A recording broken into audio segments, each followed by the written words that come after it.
बेटा ये एक है, जैसे मैंने पहले एक वीडियो में बताया था कि प्रबल अम्ल और दुर्बल अम्ल। बेटा ऐसी प्रबल क्षार और दुर्बल क्षार है, बिल्कुल ट्रिक से याद कर लो, 2 सेकंड में हो जाएगी, 2 सेकंड में। तो सिंपल ट्रिक से बिल्कुल, बस इसमें प्रबल में पूर्ण वियोजित और दुर्बल वाले में बहुत कम। 2 वर्ड का अंतर, 2 वर्ड है बस, ये वर्ड याद कर लो, बहुत कम और पूर्ण वियोजित।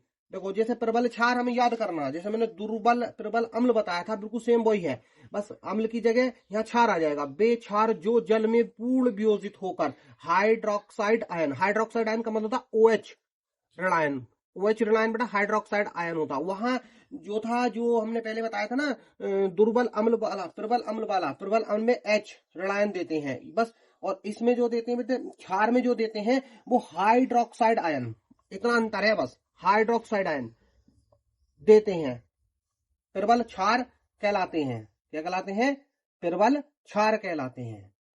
जैसे सोडियम हाइड्रोक्साइड NaOH, ये जब जल में वियोजित होगा तो पूरी तरह से वियोजित होकर OH ऋणायन देगा। पोटेशियम हाइड्रोक्साइड KOH, ऐसी दुर्बल क्षार है।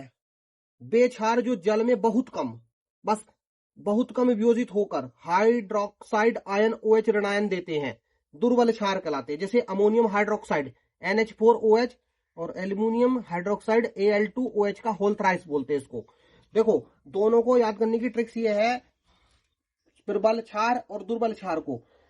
जल में जो प्रबल क्षार होते बेटा, वे जल में पूर्ण वियोजित होते, इसमें तो पूर्ण वियोजित होना कह रहा है, और दुर्बल में कह रहा है बहुत कम वियोजित, बस इतना सा अंतर है, एकदम याद हो जाएगा। इस प्रबल क्षार में बोल रहा है पूर्ण वियोजित, पूर्ण वियोजित, बस एक वर्ड याद कर लो इसको, इससे ही प्रबल क्षार और दुर्बल क्षार याद हो जाएगा आपका, कि पूर्ण वियोजित होकर। इसमें पूर्ण वियोजित कह रहा है और इसमें कह रहा है जल में बहुत कम वियोजित, बहुत कम वियोजित, बस इतना अंतर है, पूर्ण वियोजित और बहुत कम वियोजित। दोनों टॉपिक याद हो जाएंगे, बिल्कुल आसान है, पेपर में जाने से पहले से जरूर कर ले भैया।